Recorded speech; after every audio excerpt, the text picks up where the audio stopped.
السلام علیکم. زه فیض الامین ستاسو په خدمت کې حاضر. نن د دسمبر 26 جمعې ورځ وړاندې کوم د نننۍ ورځې د متحده عرب اماراتو او خواوشانه مهم او تازه خبرونه.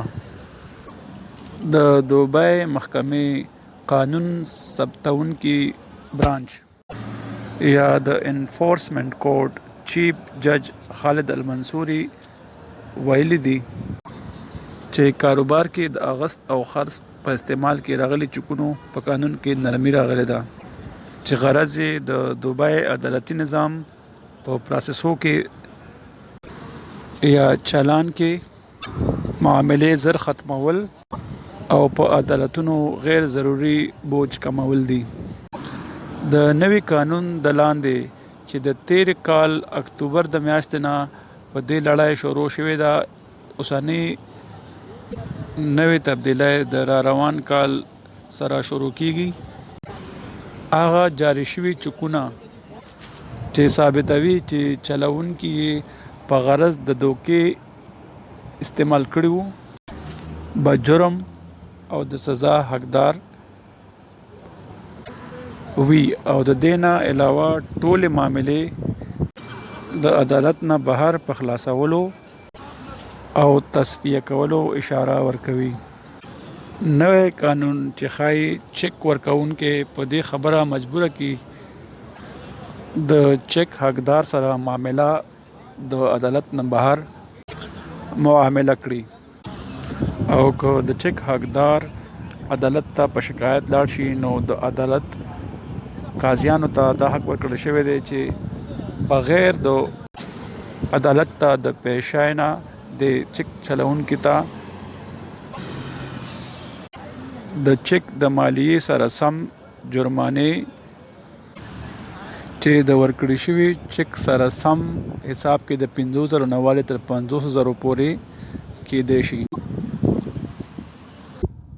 د چیف جج د وینا مطابق به نوې پروسسې د دوبۍ عدالتي نظام د عالمي نظام سره برابر کړي.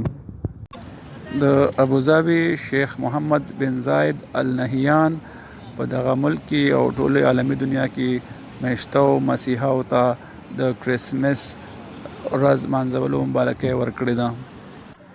د رسول خیمې حکمران شیخ سعود بن صقر القاسمي د اسرائیلو لومړی سفیر عامر هایک سره په خپل محل کې لیدلي دي.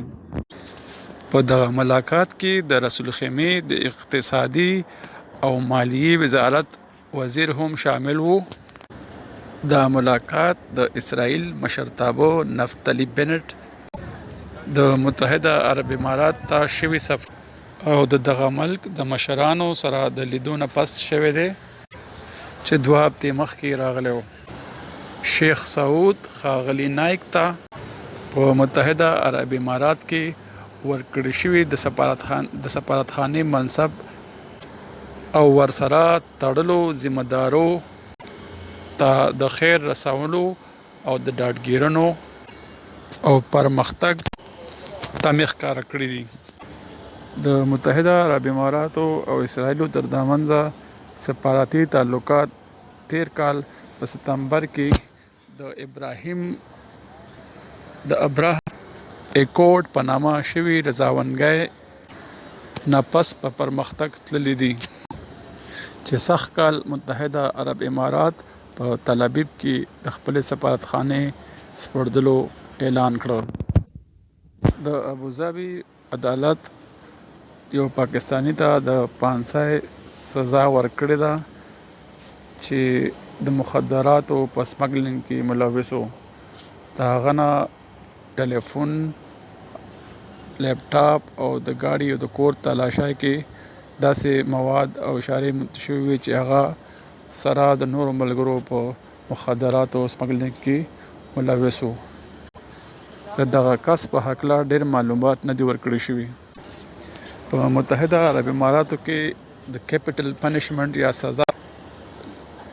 یا سزا جرمانې په کچه لوړه ورکړی کیږي چې تیره یې د 2017 یو جورډني ته ورکړی شوې وه چې په دوبۍ کې چې په دوبای کې د 9 کالو ماشومې سره په زیاتۍ کې په ملوث جرم کې مجرم ثابت شوی و. د ابوظبي محکمې په دغه ښار کې د 2800 مزدورانو د مزدورۍ پیسې چې خپلو کمپنۍ ته خوندي ساتلې وي په خپل اثر ورسوخ او قانوني چارو کمپنۍ مجبوره کړې ده چې دغه مزدورانو ته خپله مزدوري ورکړي او مزدورانو ته خپله مزدوري میلاو شوې ده چې د میاشتو حساب ورته پاتې و. په متحده عرب اماراتو کې له بدلون شوي قانون سره سم خصوصي او حکومي تعلیمي ادارو ته سپارښتنه شوې ده چې د مدرسو سالانه نصاب چې په هفته کې د کار د وختونو کې د کمای د وجې متاثره کیږي په ټیم د اوږدولو یا د یوې هفتې سیوایي کلاسونو سره په اخیستو باندې برابر کړي. په متحده عرب اماراتو کې د نوي قانون سره سم سرکاري او غیر سرکاري ادارې، سکولونه او محکمې په یوه اونۍ کې د 5 ورځو په ځای د 4.5 ورځو کار کوي. او لکه د نور دنیا په متحده عرب اماراتو کې د کورونا بیماری لا په تیزېدو ده او په 13 ورځ کې 1800 نور بیماران په دغه بیماری اخته شوي دي. را روان خبرونه د باقي دنیا نه. د افغانستان طالبانو ویلي دي چې مېرمنې نشي کولی چې بهر کولی چې د 45 کیلومترو نه سیوایي سفر بغیر له نارینه وکړي. له ورکړې شوي پیغام مطابق طالبانو ویلي دي چې ټکسي ډریوران او نور ترانسپورټي ګاډي هغه زنانه چې په بورکه کې نه وي او یا په لرې سفر ځي بغیر له نارینه په ګاډي کې کېنه وي. اوسني پیغامونه چې په سوشل میډیا باندې چلاویږي پس له هغه پیغامونو چې 2 هفتې مخکې راغلي وو چې پکې طالبانو ویلي وو افغانۍ ښځې ټلویزیون ډرامو او نورو تفریحي پروګرامونو کې برخه نشي اخیستی. ویلي وو چې غیر تفریحي او د خبرونو پروګرامونو کې به هم ښځې لازمي حجاب اچوي. طالبان چې د امریکې سره لاسلیک شوي غیر واضحه اګریمنټ نه پس د افغانستان واګې خپل لاس کې اخیستې دي. په شروع کې د نرمۍ او بدلون اشارې ورکړې وې خو وروستي ګامونه یې له پخواني ګامونو سره توپیر نه لري او خلکو ته وایي چې په خپلو ګاډو کې د موسیقي نه کاروي. د افغانستان په مختلفو ولایتونو کې طالبانو ته شو سپارښتنو نه باوجود د نجونو مدرسې بندې پرتې دي. د پاکستان اسلام آباد پولیس په دغه ښار کې اخباري پریس کانفرنس کې په بیان کې ویلي دي چې دوی یو امریکایي ښځه چې پاکستاني اصله وه د خیبر پښتونخوا په لکي ماروت کې د خپل خاوند د لاسه قتل شوی وه د هغې پاتې شونې منتې شوي دي.